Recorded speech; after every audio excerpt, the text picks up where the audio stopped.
नमस्कार, आदाब। MKZ news में आप सभी का स्वागत है। मैं हूं हयात खान। आइए डालते हैं खबर पर एक नजर। मैंने 4-5 दिन पहले मोहन भागवत जी को एक चिट्ठी लिखी थी कि जिस तरह से प्रधानमंत्री मोदी जी इस देश के सबसे भ्रष्ट नेताओं को दूसरी पार्टियों से तोड़ तोड़ के अपनी पार्टी में शामिल कर रहे हैं, क्या मोहन भागवत जी उनसे सहमत हैं? 27 जून 2023 को प्रधानमंत्री जी ने कहा कि अजीत पवार पे 70,000 करोड़ रुपए के घोटाले का आरोप है, हम इनको जेल भेजेंगे।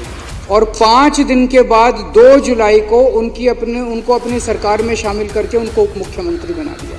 हेमंत बिश्व शर्मा बहुत बड़ा भ्रष्टाचारी है। 22 जुलाई 2015 को और 1 महीने के बाद 23 अगस्त 2015 को उसको अपनी पार्टी में शामिल कर लेता है। प्रफुल्ल पटेल एनसीपी के नेता थे, सीबीआई का केस था, ईडी का केस था, दोनों केस बंद करवा दिए मोदी जी ने, अपनी पार्टी में शामिल कर लिया प्रधानमंत्री जी ने। प्रताप सरनायक शिवसेना का नेता था, इस पे ईडी का केस था, ईओडब्ल्यू का केस था, दोनों केस बंद करवा दिए मोदी जी ने, बीजेपी में शामिल कर लिया। हसन मुशर्रफ एनसीपी का नेता था, ईडी का केस था, ठंडे बस्ते में डाल दिया, मोदी जी ने इसको अपनी पार्टी में शामिल कर लिया।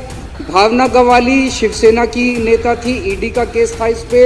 यामिनी और यशवंत जाधव शिवसेना के नेता थे, ईडी का केस था, इनका केस ठंडे बस्ते में डाल दिया। सीएम रमेश, रविंदर सिंह, संजय सेठ, शुभेंदु अधिकारी, के गीता, शोभन चैटर्जी, छगन भुजबल, कृपा शंकर सिंह, दिगंबर कामत, अशोक चौहान, नवीन जिंदल, तपस रे, अर्चना पाटिल, गीता कोड़े, बाबा सिद्दीकी, ज्योति मिंडा, सुजाना चौधरी।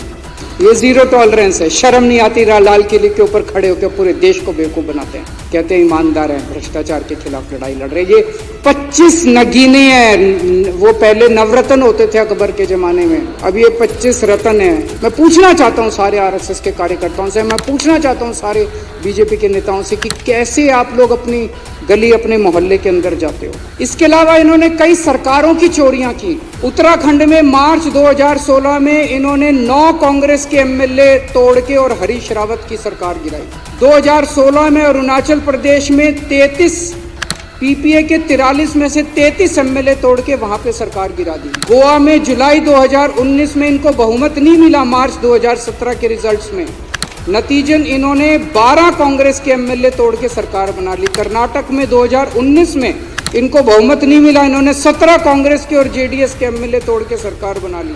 मध्य प्रदेश में 2020 में इनको बहुमत नहीं मिला और इन्होंने 22 एमएलए तोड़ के, ये बहुत सारे केस हैं, 10 सरकारें तोड़ के इन्होंने सरकार बना ली। और आज इन्होंने एमसीडी के ऊपर गलत तरीके से कब्जा कर लिया, एमसीडी की चोरी कर लिया आज इन लोगों ने। कानून के अंदर दिल्ली नगर निगम के कानून में लिखा है कि जो सदन है, सदन की अध्यक्षता मेयर करेगी। एलजी ने कानून आज ऑर्डर पास कर दिया कि अब अध्यक्षता एडिशनल कमिश्नर करेगा। इन लोगों ने हर कॉलोनी में कुछ पेड एम्प्लॉयज रखे हैं, वो पेड एम्प्लॉयज घर घर जा रहे हैं, उनसे पूछ रहे हैं आप किस पार्टी को वोट देते हो जी, किस पार्टी के हो। अगर कोई गलती से कह दे आम आदमी पार्टी का हो तो उसका वोट कटवा देंगे। तो एक तो मैं दिल्ली की जनता को कहना चाहता हूँ कि रोज इलेक्शन कमीशन की वेबसाइट पे जाके अपना वोट चेक कर लेना कि वोट कटवा तो नहीं दिया किसी ने। इतनी बुरी राजनीति मैंने कभी नहीं देखी थी। मेरा तो छोटा सा राजनीतिक जीवन है, मैं तो 10-12 साल से ही राजनीति में हूँ, लेकिन इतनी बुरी राजनीति मैंने देश के अंदर कभी नहीं देखी थी। यही मैंने मोहन भागवत जी से पूछा था, क्या मोदी सरकार की बेईमानियों और भ्रष्टाचार का आरएसएस समर्थन करती है? अगर नहीं करती है तो मोहन भागवत जी की जिम्मेदारी बनती है कि खुले शब्दों में, सख्त शब्दों के अंदर पूरे देश के सामने वो ये कहें कि मोदी जी जो सरकार चला रहे हैं वो सरकार बेईमान है, वो सरकार भ्रष्टाचारी है और वो इसका समर्थन नहीं करते। ये मोहन भागवत जी की जिम्मेदारी है कि पूरे देश के अंदर वो ये स्टेटमेंट दें।